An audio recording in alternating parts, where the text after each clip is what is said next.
This gentleman doesn't need any introduction, at least and not in the fitness circles. My guest today is none other than the IFBB Pro League men's physique athlete, Olympian Freddie Naidu. And there's one little interesting bit of trivia about Freddie that I want to put to bed, is that actually when the question comes up of who's the first Indian origin athlete to step on the Olympia stage since Premchand Degra, it's none other than Mr. Freddie Naidu, who stepped on the Olympia stage in the year 2016. And that's not all to Freddie. Freddie is a person who wears multiple hats, and Freddie has two shows in Texas, if I'm not wrong. Freddie, correct me if I'm wrong. Correct. One in August and one towards the end of the year. He's a doting dad, loving husband, and often responsible son. So Freddie, if I missed anything, please add to it. But thank you for coming on board. No, thank you for having me. You're too kind. I mean, I'm just Freddie. You know what I mean? No. Actually, that's interesting. We always ask all our guests, is there anything specific you would like us to say in the introduction? Freddie was like, no, I'm just Freddie, But being an Olympian is no joke, especially when you qualified. It wasn't as easy, It was competing in the US and winning your pro show and getting to the Olympia stage is a massive achievement. And I think you paved the way and inspired a bunch of millions of people, at least in India, they all of a sudden, it wasn't a dream anymore. It was like, yeah, we can do it. I can do it. Looking up to you. Okay. You've had a massive weekend, the Olympia gone by. So in one word, if you had to describe, how was it? Electric. Okay, so what was the highlight for you with the Olympia? I mean, honestly, everything, right? Everything about the one, we call it the Super Bowl of bodybuilding. The Olympia is everybody's dream, right? Just like you mentioned, I made it to the Olympia stage. The energy, everybody's story, what it took for them to get there. Hadi Choopan winning the Mr. Olympia title. Chris Bumstead winning 4 titles. Aaron Banks tipping Brandon Hendrickson. A new Miss Bikini Olympia, a new Miss Women's Physique Olympia. Figure 6-time champ Sid Gillen. You know what I mean? So just going through those emotions. Sean Claretta taking the 212 title back. Missy taking her title back in the fitness. So again, the Olympia, it's one you have to experience. The energy, the love, the fans of bodybuilding, when they all come together, it just makes it all worth it. Me being an athlete and now being on the other side, which is the production side of the Mr. Olympia, and you bring something to life. Man, you can't explain it. You just have to be there. You have to actually experience it, and I look forward to it every year. I'm a kid at the candy store at the Olympia. Yeah, I can totally imagine. So do you think this was one of the bigger Olympias that you have ever been to? Yes, the biggest, over 400 Olympians that qualified for Mr. Olympia. Yep, the biggest Mr. Olympia we've ever had. So what exactly is your role at the Olympia now, since you're on the other side of the fence? Correct. So multiple roles. They have me on the production side. So from a production side, because of the background that I bring producing my shows, and I help produce other shows across the country. Majority of it is music and DJing. So music production for the Mr. Olympia. It's a different vibe whenever you play for the athletes. As an athlete, as somebody that works out in the gym, we listen to music, right? So that has to translate to when an athlete gets on stage. So that's the energy. With no music, with a dull atmosphere, people fall asleep, and people are there for hours in their seat, getting ready to watch people on stage, and some of them don't know what's going on stage. So that music elevates and sets the tone for the entire weekend. So music is definitely my go-to, and then on the back end, wherever they need me. So for the second year in a row, Mr. Dan Solomon and the Olympia team have given me the opportunity to lead a very exclusive VIP tour for the VIP Gold members, the Insider Club, and the Silver VIP tour. So I actually meet with all our VIP guests. I show them the Olympia stage, last year I took him on the Olympia stage. This year I wasn't able to take him on the Olympia stage because we still have production going on in the background, setting up. But I take them through the exclusive VIP tour again before anybody else, before the world sees the stage. This group of VIP folks actually see the stage. During the show, the Mr. Olympia team, specifically Heather Elgindy, Tamer, Caden, they use me in different facets, right? So in the judges pit, running production in terms of, hey, we're ready for Chris Bumstead, or Tyler telling me, hey, Freddie, we're ready to start the show. So I am kind of a where they need me, I go. You know what I mean? Like, hey, we need to escort our awards folks backstage. So I'm, in any piece, anytime, wherever they need me, they radio me, and I'm there, right? Because I've done it all. Yeah, you've done it all.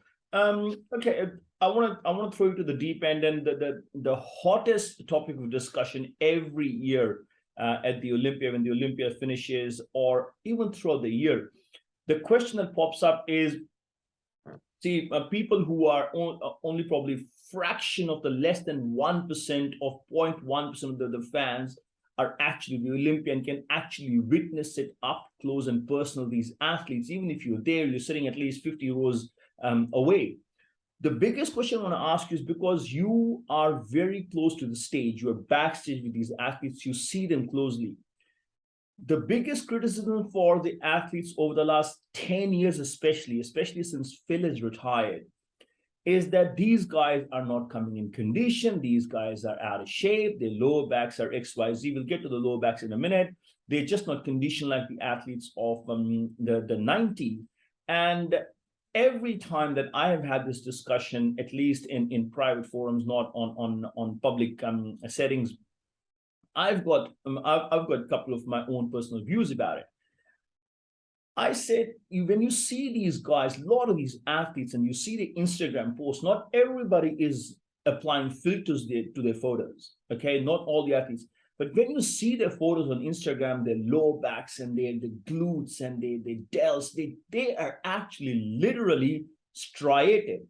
And yep. I can probably pick no more than 3 competitors from the 90s, including Dorian Yates, who had shredded glutes and shredded hamstrings.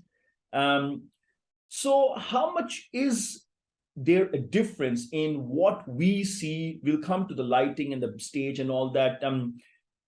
What do you see in real versus what we see in photos and on video and on YouTube? How much of a difference is there? What's your honest take? Are the guys as conditioned as back in the 90s, or were they all of them better than currently?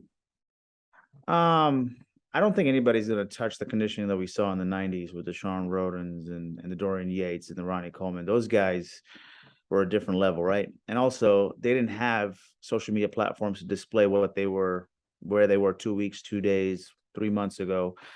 I think what's happening in today's world is, yes, the pictures that we see on Instagram are legitimate, like good, real photos of Big Ramy and Hadi and anybody that posts, right, with or without filters. I usually think it's without filters. The problem is when they come in and they try to peak for a show, something goes wrong, right? The biggest post that I just saw, Big Ramy, man, he was on literally. Dennis James posted a picture of him, video of him. This guy was ready. We knew he was on coming in. When he presented on stage, it wasn't the Big Ramy that we expected. So from the time they do all of that to when they peak on stage, something's not right there. Something always goes off, right? Stress levels, cortisols. But you also got to realize these athletes are pulled in a million different directions the week before the show. Interviews, press conferences, photo shoots, take a picture with this product, take a picture with this clothing, meet the Olympians, they're on their feet. Back then, we didn't have all these endorsements. It was very basic. So when you move an athlete this close to a show and get pulled in many different directions, something's bound to go wrong, right? Like, there was no back entrance for Big Ramy to walk into the building. He walked in through the crowd, and guess what happened? He was attacked. Like, pictures. I want pictures. I want selfie. Give me a shout out. Talk in Arabic. Do this. Say hi to my wife on video. It was crazy, right? So when you put that kind of stress on an athlete, The end product is what you see on stage. Now, at the same time, not everybody thinks like, I'm a huge fan of Hani Rambod. I think he's the magician. There are very few magicians in our sport. Hani, George Farah, Chris Aceto, these guys know what they're doing. But it's always the old school mentality of peaking your athlete a couple of weeks before the show, and that should be the game plan, and that plan shouldn't change. And that's why Hani Rambod does what he does, because he practices peaking out athletes a couple weeks before the show, and he does the same. It's the same plan the week of the show. Nothing changes, right? He keeps them hidden, keeps them isolated, no crowds. They show up where they need to, and they go back to rest, diet, focus, and then when they present on stage, Chris Bumstead, Hadi Chopin, Derek Lunsford, they destroy everybody because nothing's changed. You know what I mean? But comparing to bodybuilders, like I said, some of these guys know what they're doing, and they come in peak performance shape. Like, would I like to see William Bonac in shape? Yeah, absolutely. I'm a big fan of William, but he's off. Hadi was tight from the front, he was soft from the back when he presented at prejudging, but he kept getting tighter and tighter and tighter, right? And some of the new guys, Nick Walker, excellent bodybuilder, very beautiful bodybuilder, and he moved up in placing. Bro, I think it's a different world. I think it's a different stress level. I think it's a different atmosphere for these athletes, because they have contracts that they have signed and they have to show face, but it also puts stress. And you've prepped athletes, and you've been close to athletes, changing rest momentum during the week, especially that close to the biggest stage of the world, changes everything. The cortisol level shoots up, like your body fills up with water like that under your skin. You know what I mean? So I definitely would not be able to compare anybody to the Dorian Yates, Ronnie Coleman era. Chris Bumstead, probably the best depiction he was on. Dino from Brazil. I mean, the classic guys brought it. The classic guys were on. They, man, they showed up to play. The bodybuilders, again, we want to see people that are the Sean Claritas that represent bodybuilding. Sean Clarita was on. I believe Tarek El Guindi on Olympia News TV just called him the mini Mr. Ronnie Coleman, and that's what we want to see. That's what we want to see. So we definitely can't compare, but the stressors, the community, the pressures are different for our new age bodybuilders in today's world. You know what I mean? Let's delve a little deeper into this. The pressure is, won't you say the pressure is the same on the men's physique guys, the classic physique guys, and the bodybuilders? They all have the same pressure. Yep. And especially when you take somebody like Brendan Hendrickson and say Chris Bumstead, and they definitely have more pressure than, no offense to Hunter Labrada or Lane or whoever else.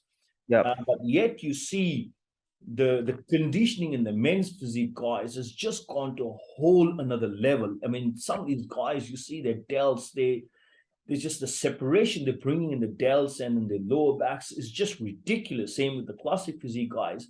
So that begs the question to be asked that, do you think that somewhere along, especially if we take the lot of these guys, they've got a heavy criticism of the lower backs, like Rami and Hunter and a couple of other guys, and their lower backs just vanished literally.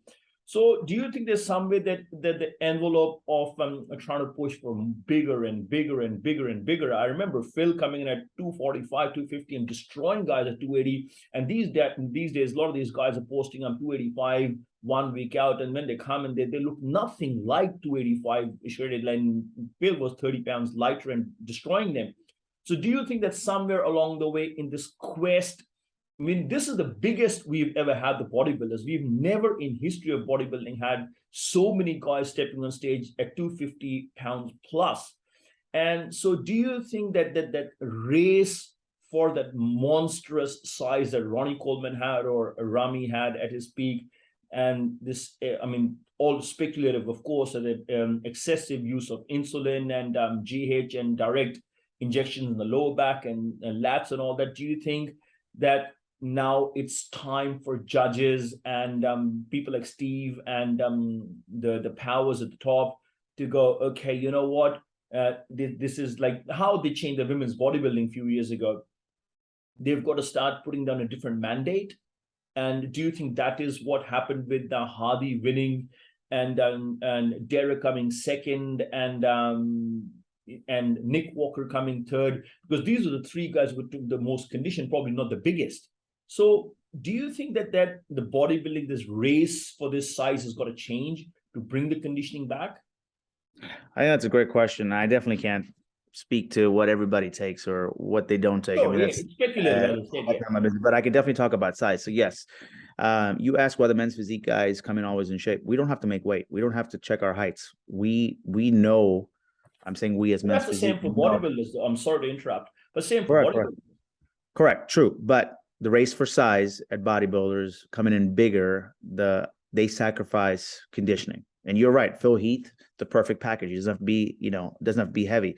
The most improved bodybuilder that we've seen is Derek Lunsford. He came in 212, won the 212, and just in 1 year put on good quality muscle tissue to place second in open bodybuilding. That's how you do it. He wasn't the heaviest, but when he turned from the back, lights out. He had the best back. He had the best glutes. His upper chest, definitely needs to get fuller. I think that would be my feedback, and I know he knows that as well. But overall, I mean, coming from 212 and play second, that's how bodybuilders should do it. That should be, the growth pattern versus putting on size and I'm going to be the biggest on stage. No, it's not really the biggest on stage. Hunter Labrada, he's my height. He's a good friend of mine. He's my height. And man, I'm a fan of Hunter Labrada. When athletes look at size, you have to be able to grow into your size and still have the perfect size conditioning, which matches up to the perfect bodybuilder, right? Everything has to be seen. All those lines have to be seen. The race for size has diluted the way these bodybuilders come in, right? Unless you're an Andrew Jacked, right? Again, great fan of Andrew. Andrew won my show, the Texas Pro this year. Excellent size. This guy is just massive. Your eyes will go to him regardless. Nick Walker, I met Nick when he won his pro card in 2020 at North Americans. Man, this guy has grown. So if you grow into your frame and you keep the quality and don't compromise the quality for your quantity, which is size, that's when you show up. Ronnie Coleman, a freak of nature, but ideally you saw where Ronnie Coleman was and Ronnie Coleman ended up, right? So he grew into his size and his frame. These guys, classic as well, right? You have a height and a weight limit. These guys have to weigh in. But at the same time, I think for me personally, men's physique guys, when we don't weigh in, we're focused on condition. All the men's physique guys, I'll tell you the secret. They're conditioned, they're ready 6 weeks out. All they do is fill up into the show and they keep their conditioning. That's been the men's physique Bible. If nobody knows, I'm telling you that's what it is. If they're not ready 6 weeks out, they're not jumping into a show. Men's physique guys are ready 6 weeks out, conditioned to the bone, and then they slowly feed themselves. That's why they look fuller. They have the right shape and symmetry into the show. That was my plan. This is why I was a smallish on stage, but always the biggest. Classic guys, they do make weight. Chris Bumstead weighing in a couple pounds below his weight limit and still conditioned, still filling out like that. So these guys plan ahead. That's why you see classic guys always in shape. Open bodybuilders, they don't have a weight limit.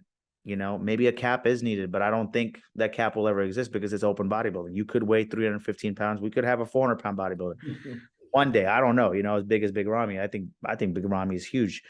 But that cap always changes up. Sometimes people fill out too much. Sometimes people pull out water too quickly. So again, it's all a dilution. And the body changes, from time to time. But again, bodybuilding, as hard as and as impressive as we want to see it, I think in the coming years we are going to see that. Samson, very impressive. Ian Vier, very impressive on Instagram. Not sure what happened on stage. I was excited to see him represent Canada. He won my show last year. Hunter Labrada, again, a Texas native. Andrew Jacked, I'm a fan of him. My dad's a fan of him. I think he's going to make some very big waves in the Olympia stage. He just has to land that conditioning, and he knows that as well. And he learned it, So, but that Olympia stage, man, I'll be completely honest. Even me competing at Mr. Olympia, the pressures, like if it hits you here, I mean, it destroys you. I mean, everybody does what Arnold did, Arnold used to get into everybody's head, right? And everybody gets into everybody's head. That's what happens, you know. You break under pressure, and that's what happens. Yeah. Okay, all right, let's switch gears, and because otherwise we Sure. could be here forever. Let's switch gears. I want to talk about men's physique, Uh-oh. probably one of the most controversial categories this year, Yeah. hands down. So many things happening. Well, let's cut to the chase, and let's talk about. I went through all the footage. I saw all the footage, and I studied this category very closely because you being the men's physique guy and our both audience, a mutual audience, is big men's physique audience here in India. I looked at Erin Banks' physique, and then I looked at Corey Morris's physique, who came eighth, okay, and Erin Banks, who came first.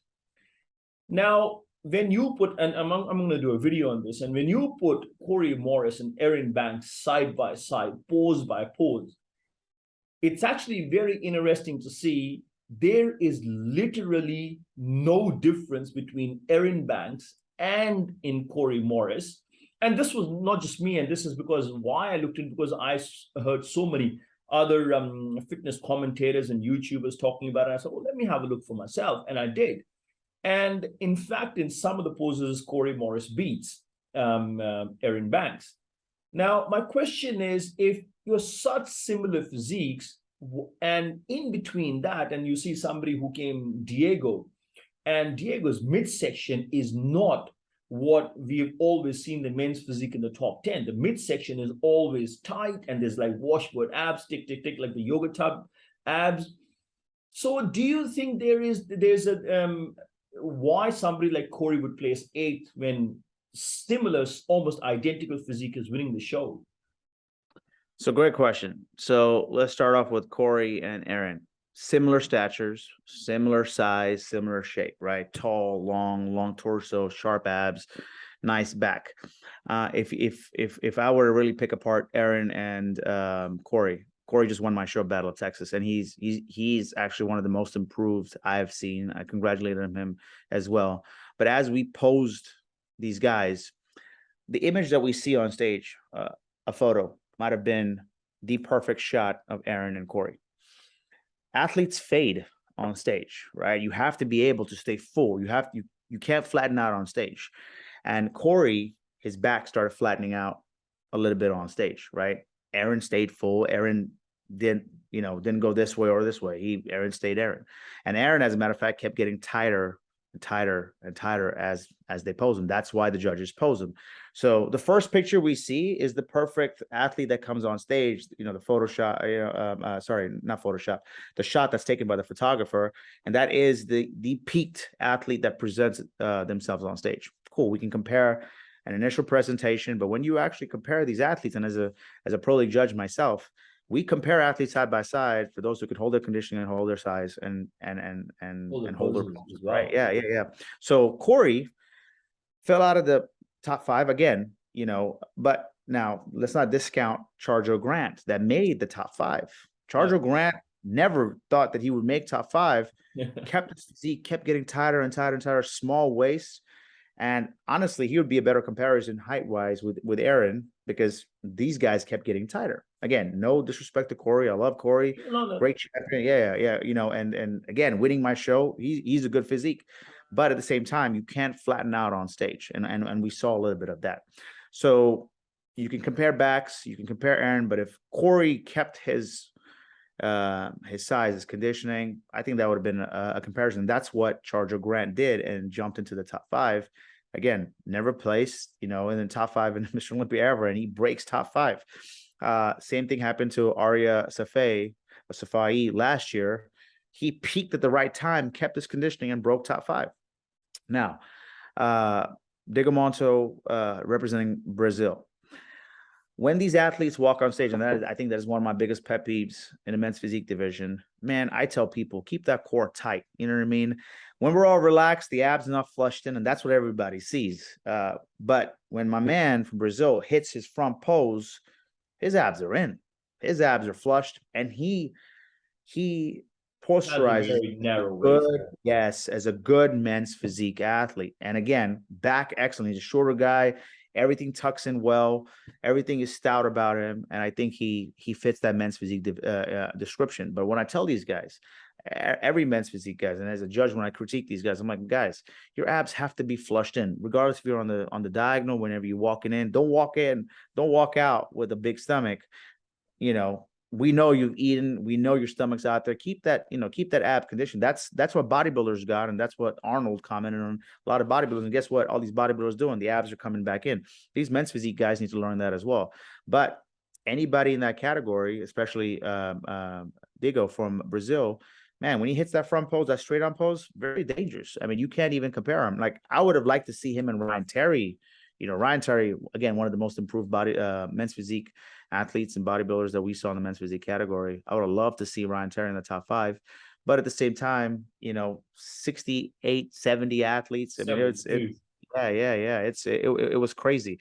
But that's my, like, if I were to really peel apart and pick apart why Aaron stood out over Corey, and then how Charger Grant jumped in, and then how Digamonto was top 5. That would be my honest feedback, because you have to keep your conditioning. People fall out of the I think you make very, very interesting points, like very valid. And I think this is what a lot of our viewers who are sitting on this side, they fail to realize that these minute points that you just made, they make such a massive difference in. And being a judge myself, and running shows myself, and okay, so let's talk about Ryan Terry from this side, without being there at the show. He definitely looked like probably one of the most conditioned athletes at the entire Olympia. Would I be right in saying that? Absolutely. Ryan Terry was on. He looked. What more is it? Just like, it's just that he just doesn't have the shape, or something else that he needs to do to move up? Honestly, Ryan Terry is a great champion in the men's physique division, and he destroys a lot of people. Again, placing top 10 in the world.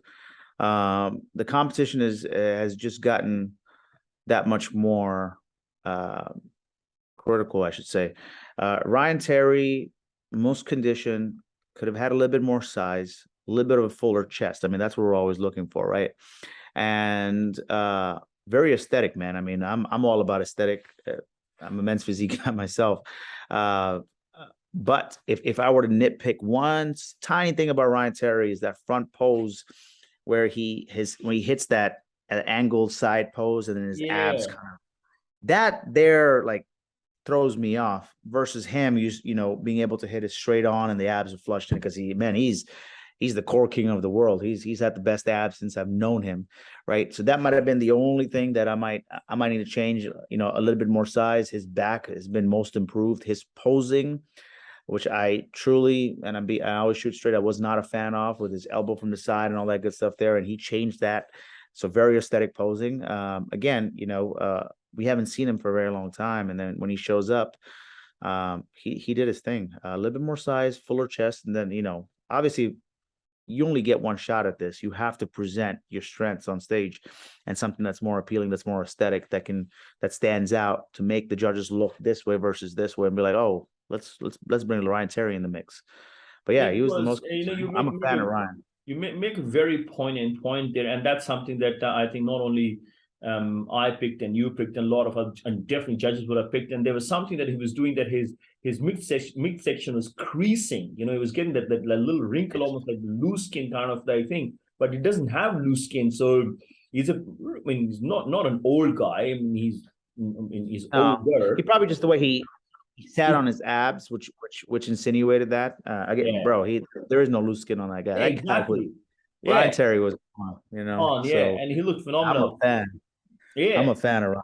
Yeah, all that. I think it's just and he's just such an articulate and well-spoken guy, and well put together, and he's just that that good guy look. He's got that very clean image, speaks well, very much like you. Very clean presentation, clean, well-spoken, no controversies, minds his own business. He did his own prep this year. For the first time, he took 2021 off, and he put that to good use and came back. Where for Andre Ferguson now? it seems like it's gone all downhill for him. He was almost like the crown prince in waiting, and then it's just been seems like it's all been downhill for him the last couple of years. Yeah. Andre is a good friend of mine. Andre and I go way, way, way back. Um, and in talking to one of the judges, actually one of the Olympia judges, because we talk like I have fan favorites all day. Quote unquote, Andre has the best men's physique shape in the history of men's physique. Problem is, Andre won the Arnold. Andre has to peak. Andre has to land that physique at the Mr. Olympia. Andre has won many Arnold titles. And we always like, man, Andre's going to come in. Andre's going to take it. Andre's going to take it. I think he had COVID or had the flu last year. We saw IVs in his arm. So bad timing. Just I say bad timing. And honestly, Andre's core reminds me of Dexter Jackson's The Blade. I think Andre is the Blade of the men's physique category. He just has to land it. His back, great back. His front or his back doesn't match his front. His front's always been sharp. Great poser, hits it right to the point. Doesn't do anything fancy on stage. He's a champion, man. I mean, he's been a champion for a very long time. I think he just if he gets back into that mercenary mentality, because that's what he is. I think he's a mercenary. He came into all these pro shows and started winning checks, started collecting checks, and pro show wins. Yeah, exactly. I'm a fan of Andre. I think truly, if Andre lands his physique, and is just as sharp as that stage with the right size, he could be in that mix. I mean, there's no way he can't tip anybody in that top 5. Yeah. So it's again speculation, and I'm just asking you, putting on the spot, and you might know and you might not know. I heard a rumor that he's going to change his coaches. You have any commentary on that? No, none that I heard. I stay away from all that stuff. Yeah, sure. Okay, yeah. I stay with Omar's a good friend of mine. And again, each athlete chooses to do what they want to do. I have no idea. I actually met Omar at the Olympia, great stand-up guy. And yeah, I mean, it's really up to, Andre. And if the plan doesn't work, I empower each and every athlete to make a decision. You just loyalty and truly, athletes, are scared to make changes and moves. Just like a businessman, we pivot, and this stage, this performance, this physique is a business. I mean, this is how you carry yourself. So if it's not happening, you're not able to peak, pivot, So, but I don't have any information on that. No. Yeah, sure, fair enough. Yeah. Now you saw Bilal, from Afghanistan, and Yes. he was, Wow. he was all the talk, coming in his first year, back to back, bang, bang, bang, like almost did the flex wheeler, coming in, winning his first 2 shows just like that. How did he look? You saw him up and close. He's got beautiful lines. He's got the pretty boy face. He's just like the poster boy of men's physique. Again, reminds me of you, with beautiful hair and just nice smile. Yeah. How did he look as per you? Amazing, first Olympia, very dangerous on the international stage. Very, small stature, but condition and right physique. He reminds me of Daniel Ammons. Daniel Ammons that actually pulled out of the Mr. Olympia because of health conditions. He had to get checked out and all that good stuff. I think he's coming back next year. Those two guys represent the shorter guys, represent the right conditioning and the right size. Man, very impressive to make the top 10 when he presented on the Olympia stage, Saturday night. Very, very, very impressive. And I think he's going to be very dangerous in the years coming forward. Could he have peaked a little bit more size, a little bit more sharper in the back? Yes. The biggest challenge for men's physique guys, and especially somebody like Ali coming in, your front has to match your back, and your back has to match your front. You know what I mean? These guys, we all have abs. We all show up with abs, and we're all sharper. That back just has to be that much more sharper to match the front and to make the complete physique. But man, very impressive. Huge fan of him. Watching him compete internationally, Thailand and wherever else he went. Very dangerous. Very, very, very dangerous for our sport. Yeah, and a great champion. Yeah. Now, what happened to Wuhan? he started out prominent Buvan, he was promising, and but this year, fifth call outs, he Yeah. completely vanished, what went wrong with his physique? Like, I mean, what happened in terms of like seeing it in live? What was missing? So I'm a fan of Boan. Boan has made a lot of improvements since he first started competing, especially in size, right? I think he has the shape of a men's physique, very aesthetic guy. And for an Indian like me and us, he represents the aesthetics that the men's physique division needs, right? Because no offense, there are aesthetic guys and there are guys that are not so aesthetic, and he's very aesthetic. And his size, his back, his arms, his chest, were on. Could he have been a little bit more tighter? Yes. I think conditioning is where he has peaked at many shows, and he's won his title, right? I think that Buwan needs to show up on stage. He can represent. I mean, I see Buwan in the top five, and I have a conversation with his coach, Team Zero Gravity Ryan, all the time. Man, dude, I'm a fan of this guy. Conditioning just needs to be that much more sharper.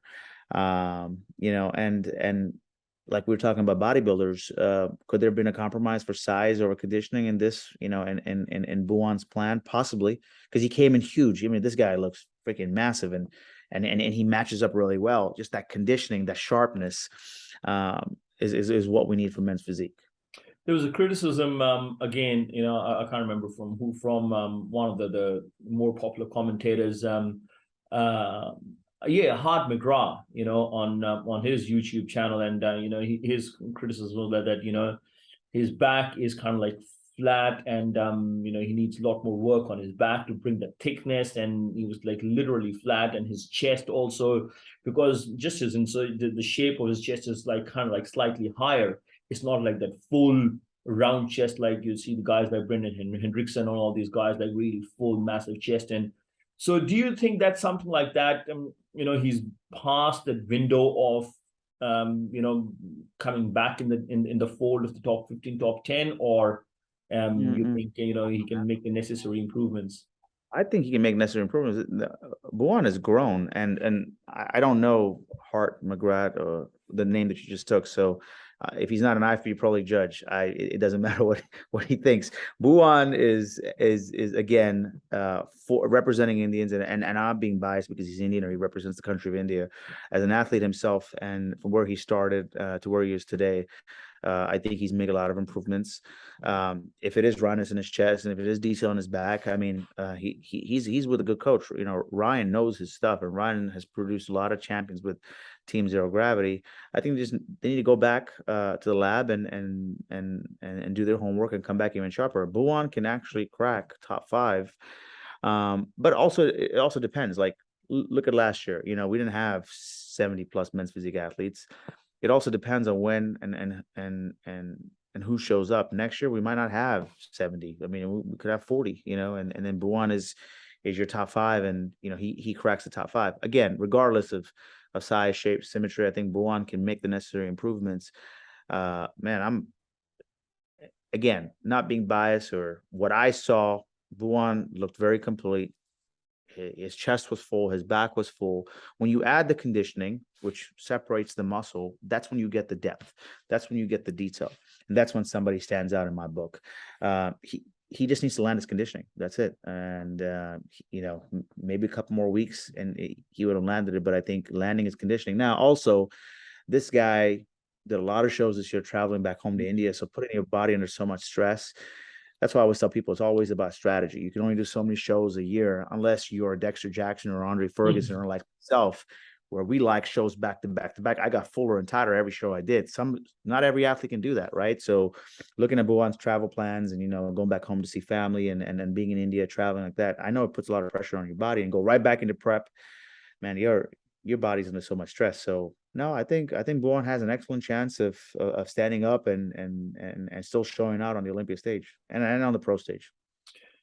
Now let's talk about the final two, Brendan versus Aaron. Aaron had Yes. him winning. What went wrong? I don't think anything went wrong. Brandon Hendrickson, three-time Mr. Olympia, a champ. He came in on point. Aaron Banks, and I think Aaron, when we just took that little break, Aaron posted a video of him and Brandon side by side.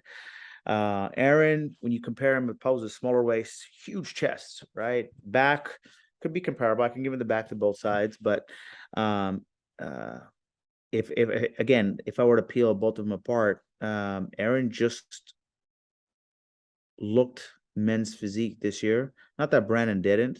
Brandon could have been a little bit more fuller. Looked like he was flattening out on stage. But again, it could have gone either way, and not sure what the judges panel did. But if they went towards Aaron Banks, that might be the new look. They might have seen something that I didn't see. Brandon was sharp. Brandon's back at the Christmas tree. But again, just looking literally at the video that Aaron just posted a few seconds ago, Aaron's chest is just that much more fuller. It looks like a shelf, you know what I mean? It's elevated. Shoulders nice and round, not big arms. Brandon poses with his arms on the side. You could see him flattening out a little bit. We don't, we don't see the cap shoulders. So, it could have been that Brandon was flattening out a little bit more. But man, still, I'm a fan of Brandon. Holding 3 titles is very hard, but well deserved win for Aaron. Aaron last year he was holding water under his skin. Some say he should have won it last year, but I don't think so. I think Aaron deserved his win this year. He was sharp. He was that much more crisp. His back is just monstrous. Aaron lost to Brandon last year because he was holding water and he was softer in the back. Brandon won prejudging. Aaron should have shown up last year to win prejudging, and he didn't. This year, they both showed up. I think Brandon might have faded out just a little bit, but as a Mr. O, you cannot open. Yeah, you can't leave the door open in any which way. Even if you leave a little gap open, that's when somebody sneaks in and takes it from you. You know what I mean? So. Now there's talk that Jeremy Buendia, he might come back next year. Yes. Do you think his kind of physique still is good enough to be in the mixed for top 5? Absolutely. Jeremy Buendia, one of the most decorated men's physique champions we've ever had, one of the most aesthetic. Jeremy's a pretty boy. Jeremy has long torsos. Jeremy has a dangerous back, a full chest, small waist. I mean, smallest waist I've seen on the stage. And when he carries himself with that frame, hopefully not what happened.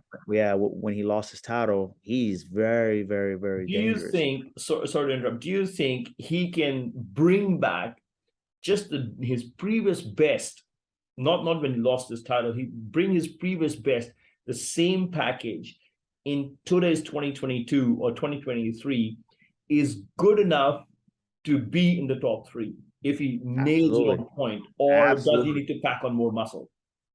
Jeremy Buendia, his second and third win, if he shows up in any one of those, my God, it's going to be dangerous. It's going to be the most hype. So it's not like he has to put more size on or nothing like that. He has the size, man. He's done his homework. He's been doing his homework for 2 years. Very smart guy, very intelligent. I really rate his intelligence. He's a very switched on guy. Like, he knows his sport. That's one thing I admire about him. Okay. One very important question, one probably you've never been asked before. I'm sure you've been asked plenty of times, what's the criteria for men's physique? I think that question has been, hammered to death. I want to ask you a question on a very different question. Probably, I'm pretty sure you wouldn't have been asked this before. Now, unfortunately, not everybody has access to IFBB Pro League judges, or world-class judges at least. Not everybody has access to world-class coaches. Not everybody has access to people who know the game. So 99% of the athletes globally, they're kind of left to sort of decide for themselves and judge for themselves whether they belong or they don't belong, or in which category they should go. Should they continue pursuing men's physique, or should they switch to bodybuilding, vice versa, whatever it is. So my question is, if you are an athlete in today's day and age, you started out, you've been doing it for 3-4 years, and this sport is not cheap. It takes toll on your health, money, all these, and a lot of these guys are taking out loans to pursue this sport. If you are an athlete, how do you assess yourself? So if you are looking in the mirror, or if you are looking at your photos, you're looking at your videos, and you look at the videos of these champions at the Olympia stage or the pro shows and all that, what would you do if you didn't have access to any of the judges, coaches, or intelligent people, and you have to assess for yourself that do I even belong in men's physique, or what do I need to do more? How would you go about it? What advice would you give to these guys? Absolutely. And that's a great question. I always say, if you're looking to jump into any division, look at your current reigning Mr. and Miss Olympia in that category. Pull up that picture, top 5, actually number 1, and compare yourself, compare your physique in the mirror to say, am I a Brandon Hendrickson stature? Am I Jeremy Buendia? Am I a Ryan Terry stature? Am I a Hadi Chopin stature? Do I fit the structure of a Chris Bumstead or a Dino or a Chance Ruffin? Bikini, Jennifer Dory, our new Miss Bikini champ, Maureen. Maureen. Sorry, I said Maria. Maureen, Natalia Coelho, Sarah Villegas.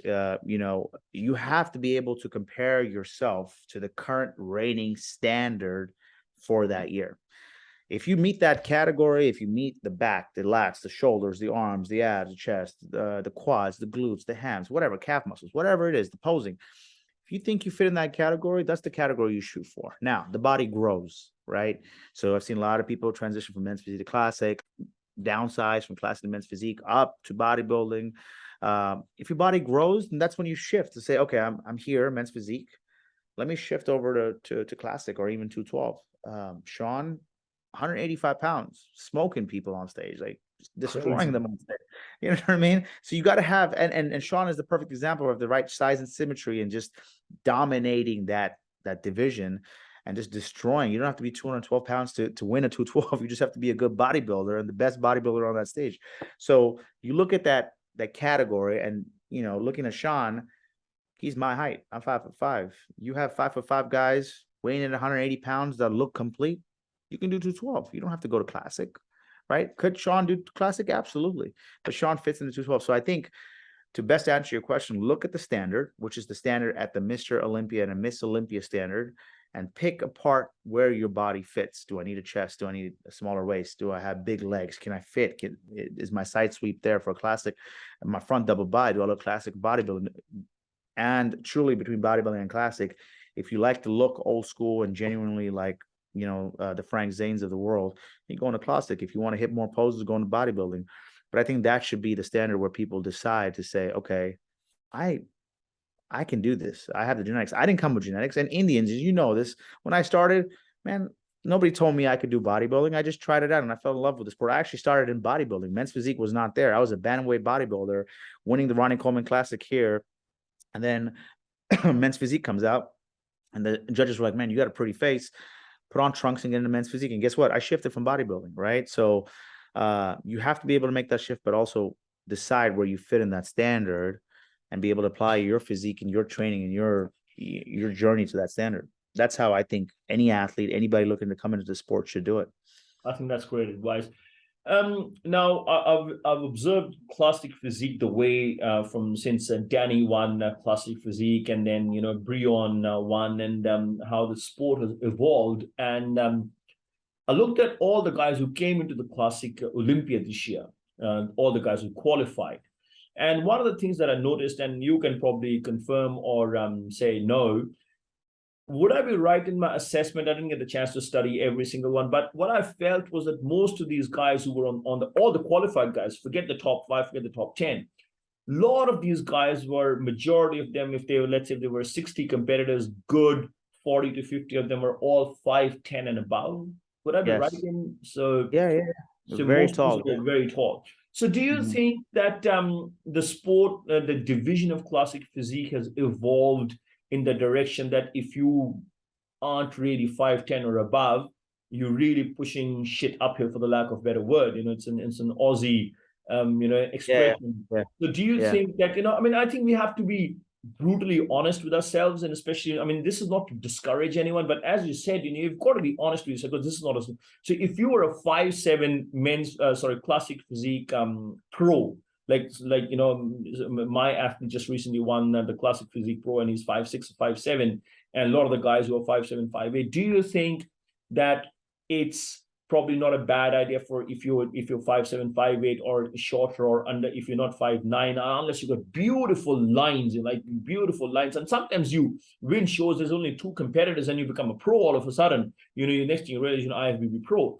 So do you think that the current way the division has evolved, that it warrants for these guys to take a step back and go, shit, man, the sport has just gone to another level and it's out of my reach, and maybe I should switch to bodybuilding now, or at least 212, or I'm just chasing something that's not going to be possible for me? Um, honestly, I don't even think that's the case. When we judge, and as a pro league judge myself, I can say this: we don't know who's going to show up, right? So it could have been the luck of the draw that every classic physique athlete that showed up this year was tall. We have a lot of dangerous classic physique guys, Terrence Ruffin being one of them. I believe there were a few guys from China as well, and Japan, shorter guys, quad sweeps, like nasty, stupid nasty. But at the same time, we don't know who's going to show up. So I think the luck of the draw was just, and it's not like everybody wants to be as tall as Chris Bumstead. Okay. Terrence Ruffin placed second in the world, beating all the taller guys last year. Right. So we definitely cannot discount that. The top two this year, same stature, taller. Again, Dino did show up. For the shorter guys, I mean, I definitely don't want to, discount Breon as well. Breon's not as tall. So, but that's what I'm saying. So, sorry to interrupt. So, does it warrant that you take, if you're a shorter guy, you got to be honest, like, do I have the shape? Do I have the flow? I mean, if you've got blocky waist, and I mean, is it time for honest self-assessment for shorter guys, a bit more than taller guys? I mean, it's a very subjective sport, so to each its own. I think shorter guys need to stick it out. There will be a shorter guy that beats a taller guy one day for the Mr. Olympia title, Danny Hester being one of them. I mean, it could go either way, and people could see it. People could see it both ways, but I mean, I don't know. I think the shorter guys need to stick into it. I apologize. My daughter is. That's okay. She wants data right now. But I think the shorter guys can actually pull through and actually still come in the mix. I think it was the luck of the draw for the taller guys just being there on the Olympia stage, and majority of them being there. So, yeah. Okay. Now with Maureen winning the bikini, shifting gears a little bit. Obviously, I mean, great, beautiful shape, everything. But one of the things that stood out with Maureen was that in the last few years, if you look at all the bikini competitors, the top ones, you take somebody like Laura Lee and all these girls. There's just been a massive race to grow their booties to the point that where the booty needs a separate pin code. And just to have that massive separation, like almost like wellness level separation in glutes and hamstrings, and the judges did reward as well those physiques. And plus example being the likes of Laura Lee's and Jennifer Dory's and all these girls. Significant separation has been rewarded in the past.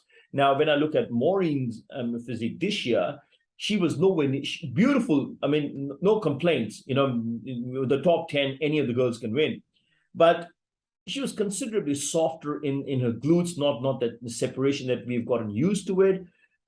Is that, the judges trying to send a signal to the women, like, that the booty obsession's got to sort of calm down a little bit, and we're looking more for proportions now versus that massive booty and massive separation? Is it like we're seeing the change of guard now? I mean, that result, if we had to go by looking at the previous 3 Olympias top 5, nobody would have picked Maureen, and of all, even Maureen herself, to be placing in top 5, let alone winning.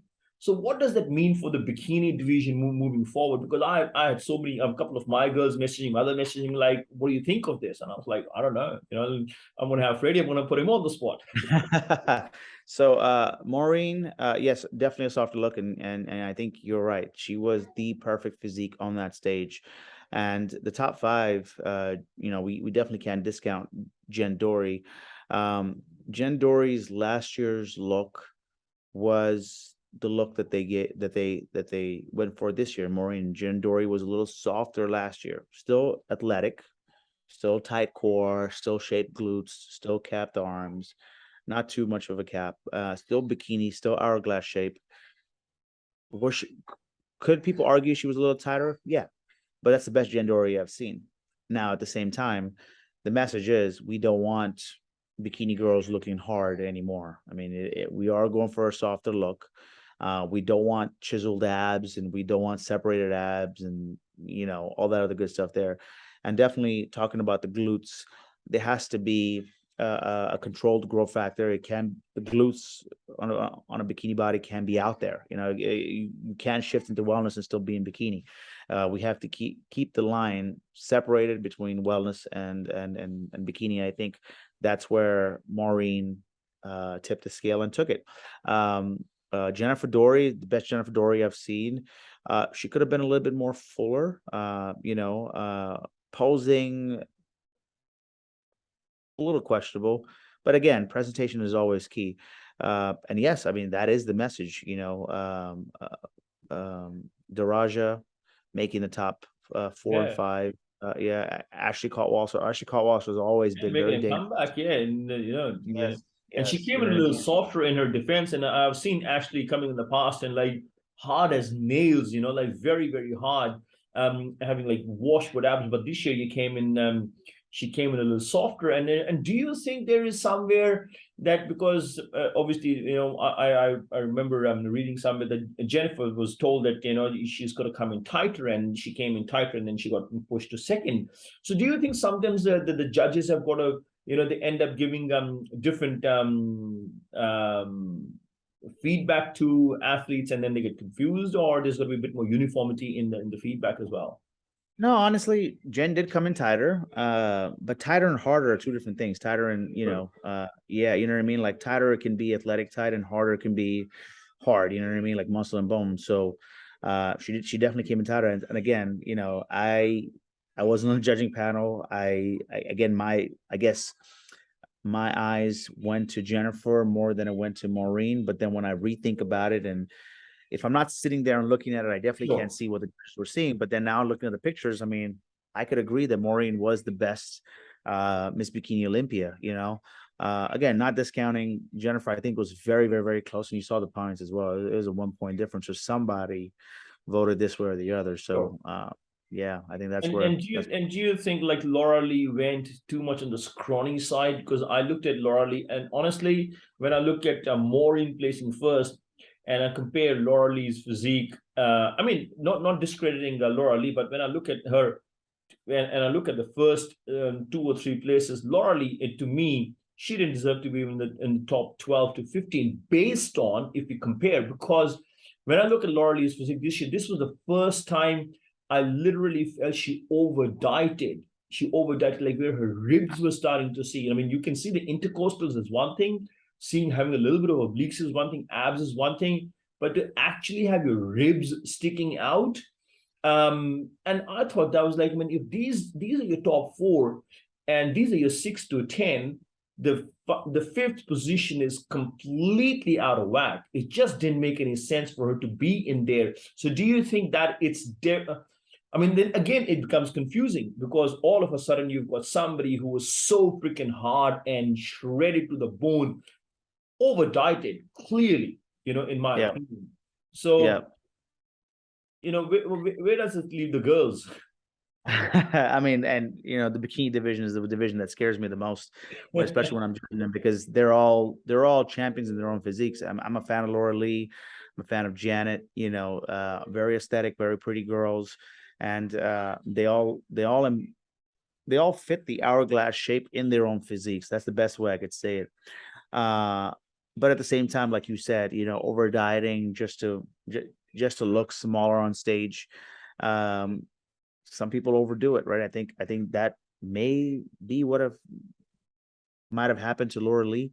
Um, Laura Lee swept a lot of shows this year before she started, before she took the break to start prepping for the Mission Olympia. So, um, man, it's an experiment board, right? So her team, her coach, her shop, uh, this time they just didn't get it right. You know what I mean? So I think that you can't explain Laura Lee. Could she be a Miss Bikini Olympia? Yeah, absolutely. I think Absolutely. Absolutely, yeah. I've been a fan of her since she took the stage. But at the same time, like you said, a little bit on the skinnier side, not full, not what Miss Bikini Olympia should have looked like last weekend. With Natalie, I think she was just such a clear winner. I felt Sarah's size was a little down this year, and the conditioning wasn't there in the quad separation that what we saw in the previous Olympia. And Natalie just won hands down. And is that how you saw it as well? Natalia Coelho came ready. She came fuller. She was a little bigger on stage, and she was on. Sarah Villegas was very conditioned. Okay. I will say that her tan was off, which led Okay. people to believe that she was not conditioned. The Sarah Wow. Villegas that I saw, and me knowing Sarah and her coach personally, Sarah, like the She's conditioning a was on. conditioning queen. Yeah. There's no doubt that her conditioning was on. Now, could she have been a little bit more 3D on stage? Yes. But the tan does so much when your tan is off, and she was lighter on stage. Could she have been a little bit more full, a little bit more 3D from the front? Yes, I think that's where Natalia took it, when she posed side by side with Sarah and took home the Miss Olympia. All right, we're gonna sort of wrap it up pretty soon.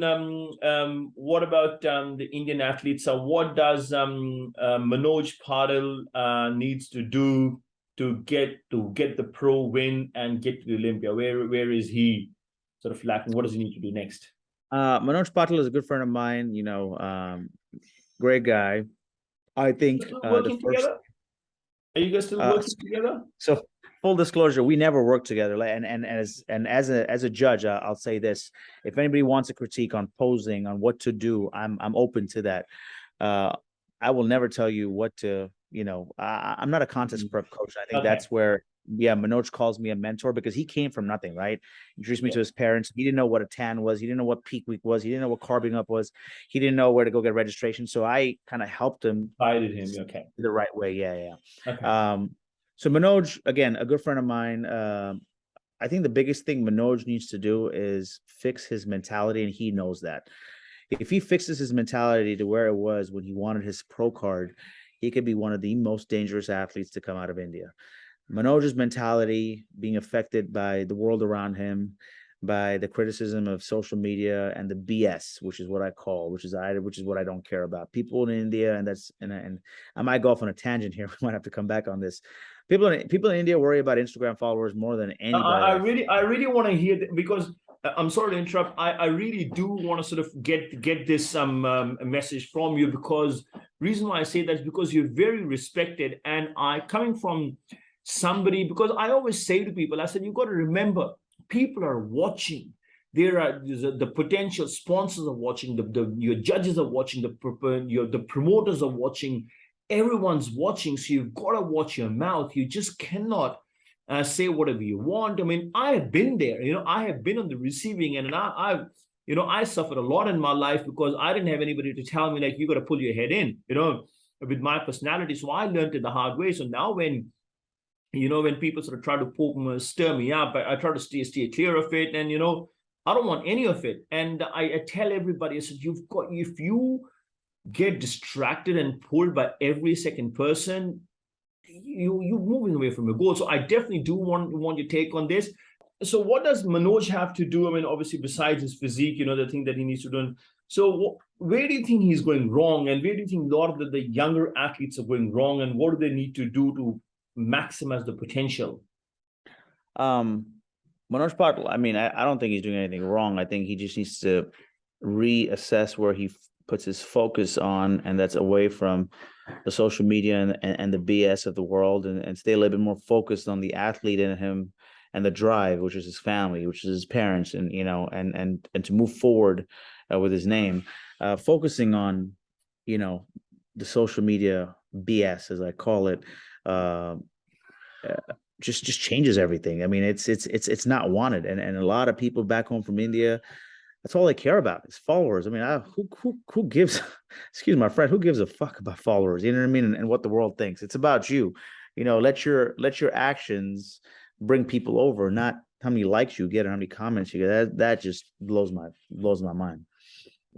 In terms of his physique, I mean, if you had to give objective, I mean, critique about his physique, what does he need to do in terms of his physique? Manoj has one of the most complete physiques I have seen in a men's physique athlete. Huge back, great depth, full chest. He's naturally blessed with big arms. His abs are always on point.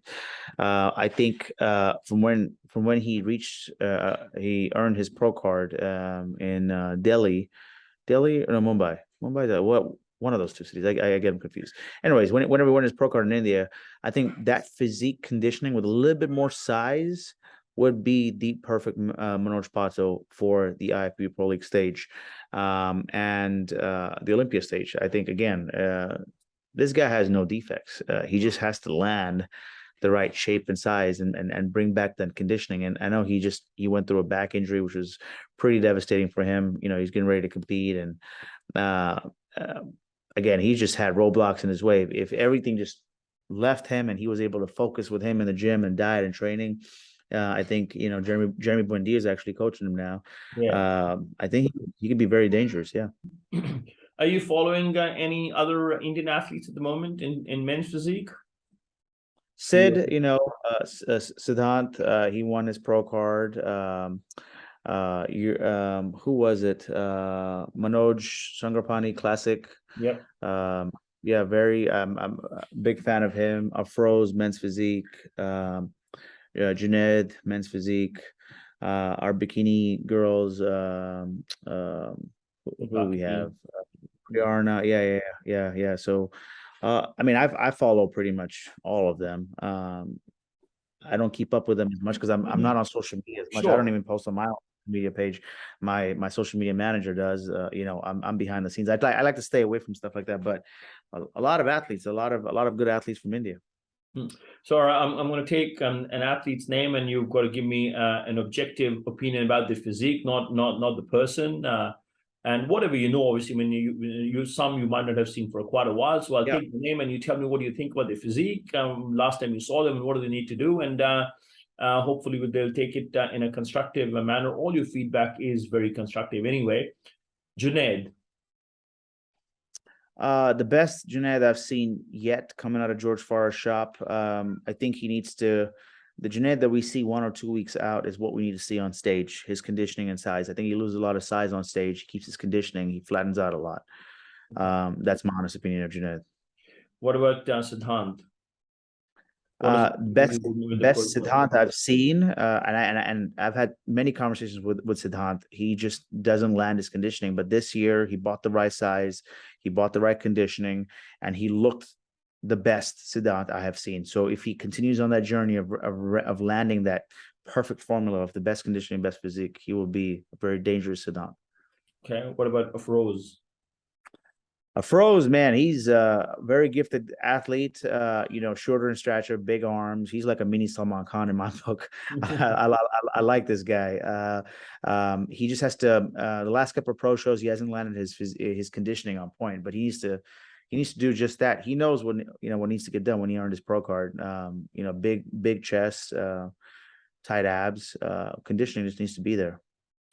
But I mean, a lot of these guys, do you think they? I mean, when they get to the pro shows, struggling to place even top 10, let alone winning the pro show, and where are these guys going wrong? I mean, Sam looks phenomenal. I mean, Sam always nails his conditioning. Yeah, Sam. Yes. I mean, where are these guys going wrong? I'll tell you this, and even Raja Ajit, yeah. Yeah. I mean, most improved as well. The men's physique pros that actually want it versus the guys that just want to compete. That separates those that show up and are ready to win versus those that are just stepping on stage to get a pro card qualification and thinking about it as, oh my God, I can just, I can qualify for the Olympia. No, you can't qualify for the Olympia because a guy like Ali that comes in and just smokes everybody, he's not gonna let you win. So you actually have to prep like you're the underdog. And then that's when I changed my mentality and I started winning pro shows, is when I prepped. Like I didn't care where I placed. I just wanted to be the best me and the most improved me. And that's when I started winning, right? Even when I earned my pro card. And when athletes change that mentality, because the fallacy is you look in the mirror, oh, I have abs. I could jump into a show and win. No, not really. You can't. You have to land it. You have to be a pro and think like a pro and think like an underdog, like you're coming to destroy everybody. And I think that's what separates the folks that just want to jump into a show versus destroying people and winning a show. I think that's what separates the winners from the rest. And that's why even at the Mr. Olympia, you have Olympians and then you have rookie Olympians. You have Olympians that are top five that actually make the top five, and then you have rookie Olympians that are Olympians just to grace the stage, So I mean, I think showing up every single day, no days off. every time, no questions. You're there to win. And again, everybody trains to win, right? And you have to be able to experiment with your body so many times till you know the final plan. We did that, I won my pro card in 2014. I think you said 2015, Yeah, 2014. 2014, yeah. Yeah, and then my first pro show win was 2016. I was placing last, and I had to figure out why I was placing last, and then we finally figured out the formula. So it took me 2 years to realize, what it's going to take to win a pro show and go to the Olympia stage. And I think these athletes just need to do just that: to go back to the lab, decide, think. Look at Aaron Banks. What's missing? Look at Brandon Hendrickson. Look at Charles Grant. Look at Corey. Look at whoever. Look at Ryan Terry. Why didn't they place? Why did they place? Do their homework and come back. Yeah. What about, I don't know if you saw the recent Amateur Olympia in Mumbai, and Lovepreet was one of the guys who won the pro card, and he won the overall, and he in the first pro show he placed seventh. Did you get a chance to have a look at his physique at all? Are you following him at all, or I probably missed him. Yeah, I probably missed him. No, I don't. Yeah, I he don't was know the one. He was one of the three guys. Siddhant was one who got his pro card, and then he beat Siddhant and another guy, because there was three pro cards given at the Amateur Olympia, and he was the one who beat the other two guys and took out the overall pro card. And then in the pro qualifier, I think Siddhant placed 12th or 13th, and Lovepreet ended up placing seventh. Wow! Lineup. Congratulations. Yeah, Congratulations. so I thought, if you had a chance, because it would have been a wonderful opportunity for him to get feedback from somebody who's at the top and who's a judge himself, and a very knowledgeable one too. Okay, so what does Manoj Sarangapani need to do to get to the Olympia or qualify?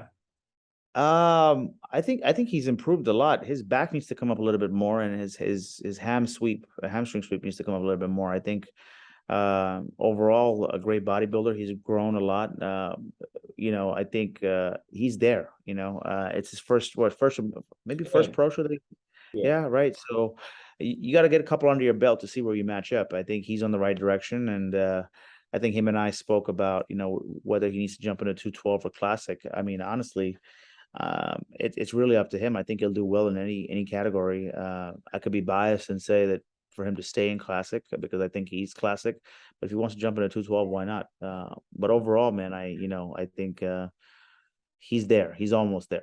He's almost. All right. So are we ever going to see Freddie back up on stage? Oh no, sir. That is done. I'm a pro league head judge now. I'm an official. I'm on the promoter side of things. I'm on the production side of things. So no, that'll be done. No, that's the thing. You're yeah, I wanted to get back in 2020. I was actually reading that somewhere. Yeah, I was prepping. I was prepping for the New York Pro, the Pittsburgh Pro, because the two shows I never did, and I want to do an international run.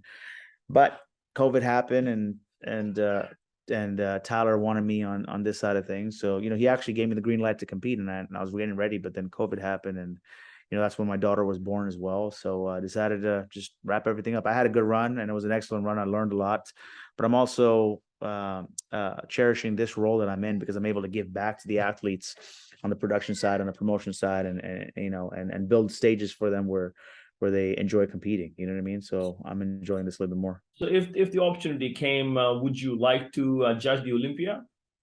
Oh, absolutely. I think the opportunity will come one day. I'm staying in my lane, and I never ask for things. I just work hard, and my hard work shows one day. And then I I get called in, right? So I think So one day we'll be there. Yeah. is that something you would relish, or be like? I mean, it's not easy. Judging is a lot of pressure because you're trying to like put through so many, or it's not as hard as I'm making it out to be. No, no, it's very hard. I mean, I had to Yeah. judge over 150 local shows to make it to a national judging panel at North Americans and Nationals where I test judged. And not everybody makes it, you know. And I was blessed. I've been trained by the best: Gary Udit, Sandy Williamson, Steve Weinberger himself, Bill Sabia, Jack Sullivan. So I've been trained by the best to see Tyler Mannion, to see kind of what they see. So whenever we make the calls, it's just as everybody else on the Olympia panel would. In no disrespect, I'm a younger guy, so let everybody on the judges panel do what they need to do. I know I'm in my right place as, being the production guy right now. But again, judging in India, judging in Mexico, judging here in the United States, I get called, and when I get called for the Mr. Olympia, hopefully one day, I'll be there. I'll be there. Yeah. I want to ask you one question I missed, which created a lot of waves. In the classic physique, do you think there is scope in the future, or do you think there's talks already underway that for the classic physique guys, their height should be done once when they turn pros, and they shouldn't be heightened.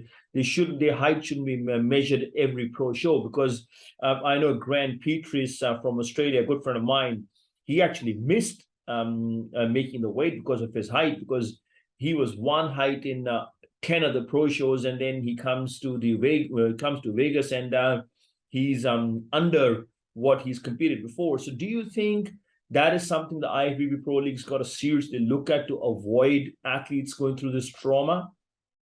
I mean, I could argue both ways, but I will say this: just like we know, did I lose you?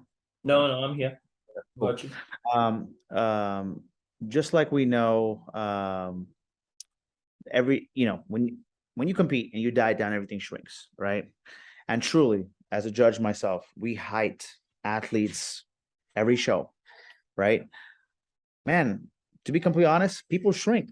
People drop. Absolutely, I do. Yeah. I know that. I know that. So to say that I'm going to be 5'5" for the rest of my life is sorry, my daughter's getting crazy. It's lunchtime for us. I would actually disagree, because Chris Bumstead's not going to be 6'3" every time. He's going to be 6'2.5". He can be 6'2". So we have to height you the day of, and make sure that you actually make the height. So having a standard height card is I would actually disagree, because I've seen people shrink. Well, I mean, but I mean, yeah. I could mount a counter argument, and why not give them, okay, for this is your height for the next 12 months, and this is your height for the next 12 months, and this height for the next 2 years. Yes, Something. Yeah. Because what I'm saying, it's extremely stressful, because you are trying to you targeting to make weight, because you've done last 4 shows and you're 6 feet, and you're trying to be sort of 207, 212 pounds. And then all of a sudden you get to the show, and you're 1 inch shorter, and there's 4 pounds, and it's just extremely stressful. I feel that's something that I think the IFBB Pro League's got to look at, or do the height 2 days before the show, before the weight. Oh well, so to piggyback off what you just said, we leave the height and weight scale 2 days out for anybody to weigh in and height themselves. Okay. So so it's there. It's there. The check-in room is available. The height and the weighing scale is available 2 days before Classic and 212 weigh-in. And a lot of athletes did do that. They did check and see if they're on. Yeah. So again, it might be lack of knowledge or lack of information, but that was absolutely there as well. Oh wow! Okay, well that's news to me, because the weighing in was happening at 11 p.m. by some sources, but if you were saying that it was available up to 11 p.m. Up to 11 p.m. Okay. We stayed there till the last guy that didn't make weight made weight, but we had Classic guys in the room at 8 p.m. 212 open and open men and women went in at 7, and then Classic and 212 got in at 8. Yeah, so everybody waiting from 8 to 9, and then they were done. And then anybody that didn't, we're supposed to close at 10. We extended to 11 o'clock. to allow people to actually make weight and be there. But the scale and the height scale was available. When we get done at the press, sorry, when we start the press conference that day, right? So actually, even Wednesday night before we start the press conference, we set up that room for athlete check-ins to make sure they're heighted and weighted, so their coaches know. So that's done. Oh Yeah, wow, yeah, well that's interesting. I wasn't aware of that. And do you correct. think And the newer pros and Olympians, they don't know that, but it's there. It's part of their instruction thing and all that good stuff there. Yeah. and do you think the press conference they've got to go back to the sitting format again, or the standing is? I mean, these guys are tired, man. You mean them stand around? What's going on there? Yeah. Well, Dan Solomon himself said it, at the the Circle of Champions, or meet the winners towards the end at the VIP tour. He said he's looking for a better press conference. I actually helped produce the press conference with Mr. Solomon and Tamara Gindi, and I think we're going to look for a newer, more relevant approach of doing the press conference. And do you We'll see. think do you know anything if Phil will ever make a comeback, or he's done? I would love to see Phil come back. I've been a huge fan of Phil. Yeah, likewise.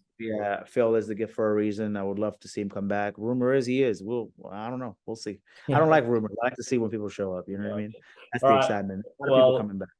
any message for your fans or athletes, or anything you want to say? The last wisdom, Freddie's words of wisdom for anybody.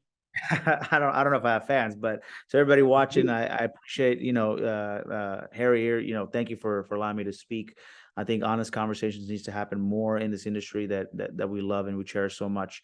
And to every athlete, the one thing I will say is, look into sportsmanship and what sportsmanship is.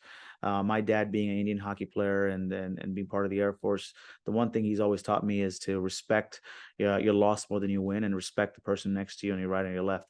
I think sportsmanship is what is lacking internationally. When I see a lot of the international countries come in, they lack sportsmanship. Shake hands, respect the trophy, respect the stage, respect the judges, respect the expediters. If it is your time will come. I think sportsmanship needs to be spoken about, and respect one another. There's no need for bad blood in this industry. I have a very short temper myself, and I think my Doesn't daughter and my seem wife. so. I do. And now becoming a father and having my wife by my side and my daughter, and we're expecting baby number 2. Oh wow! Congratulations. Thank you. They've changed my approach of just taking a backseat and just watching before I react. And I think everybody needs to do that. We as athletes, as competitors, we take it to heart. Like you said, people take out loans and people sacrifice a lot. But at the same time, so did everybody else. So did the person, the guy, the girl next to you did do the same thing. They didn't get a handout, to be the Mr. or Miss Olympia, place second on stage or place 17th on stage. They did just as much work, hard work. Everybody has a story. So, respect that. I think sportsmanship needs to be preached about and spoken about, and just treat everybody with kindness. I think that's what the sport needs. And I think that's where, if everybody knew what sportsmanship is, if you don't know about it, come talk to my dad. He'll give you Good advice. he'll teach you sportsmanship the Indian way. You know what I mean? So I think that's what this yeah. I think Literally. I think that's what the sport is missing. But man, I think the sport has gifted everybody, the Manions, and what they've built, this empire that they've built, has allowed a lot of people to coexist. Tanning companies, vendors, sponsors, supplement companies, clothing lines, people like you and myself, coaching, judges. They have created an empire. I could be more grateful to IFBB Pro League and to every federation, every show.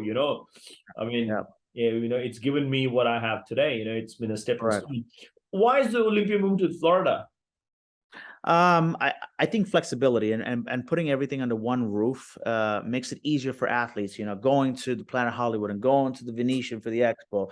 Make it under one roof. Again, it's not a Las Vegas, but the people in Las Vegas don't make it easier for us to breathe. I mean, they worked well with us. It's just, I don't think well, I should rephrase that. Las Vegas itself being Las Vegas, you have other artists, Bruno Mars and Diddy and Usher and Jennifer Lopez, that require more, and that's where I think the resorts are gravitating towards. We are a Mr. Olympia, but we can't compare ourselves to the monsters of the entertainment world. So I think finding a platform, finding a city that's a little bit more flexible, that's that where we can hold everything under one roof. Yeah, you don't have to go too far. 10 minutes is a walk, and your hotel to the venue, and the expo is right there, and the show Very is right there. logical. Yeah. So very flexible. The city of Orlando is very welcoming as well. Yeah. And more food options. Vegas, our athletes, their condition, they're walking in casinos. The smoke is, I don't smoke. The smoke got to you. You know what I mean? So I think just keeping it clean, keeping an open atmosphere for the athletes. So there are a lot of factors there, and I think Orlando being at the tip of Florida, people coming in from Saudi Arabia, Dubai, UK, it's a quicker travel, cheaper travel, hotel, flights, all that good stuff there. So Orlando, probably a good pick for all of us. Well, suits me Hopefully, as well. Because yeah, I exactly. have a family in Florida, so I'll be there next year. So Yeah, make it anything easy on that for me. coastline. Yeah, there you go. Yeah. Anything on that All coastline. right, Orlando all right, is the all best right. fit. Yes. Man, look, it's been an absolute pleasure. It's gone way longer than I had anticipated, but I couldn't have had a better conversation. You were very honest, very gracious in answering all the questions. You didn't dodge any question, although you answer the question. One thing I noticed about you is like you're a fan of everybody. That's one thing that's like, and I think that's such a wonderful thing to say. Not creating any unnecessary enemies. Like, really appreciate your time, Freddie. Look forward to seeing you. I think you did mention to me off air that you're going to be in India next year. Am I right? That's the plan. That's the ultimate plan. Shura Paji and Manish Paji want me to come. I just think where the schedule is, and my new baby With the coming, baby, my new yeah. girl coming. Yeah, I just have to plan everything. As of right now, I might make one of the shows. Both. The goal is both. But the goal is to at least come back, visit family. I have family there as well, and visit a lot of my close friends there as well, and just and be part of that. Be a part of that show. That show is a monster, and it continues to grow. So, yeah, we'll see. Definitely. All right. But as soon as I find out, I'll let you know. Yeah. Awesome. Like, well, hey, if you come to Delhi, my home is always open for you. Come and spend time with us. Stay over. If you want to. Although I'm sure you have 50 other places to stay. No, we'll definitely try. We'll definitely put in this. Hey, you got to come over for a cup of coffee or dinner at least. Yes, So we'll definitely. thank you very let's do much. this in person. Let's do this in person. Absolutely. It's been a pleasure. I've did this. I mean, for our audience, I've been trying to get Freddie on for a long time, for nearly a couple of years. Then COVID came in, and then everything sort of shut down. But I'm glad I finally got you. Thank you very much, Freddie. Look after yourself, and all the best with the new baby. And praise to you, and love to your family. Love now. God bless, man. Thank you so much for having me. Thank you, everybody, for watching. I appreciate it. Be safe.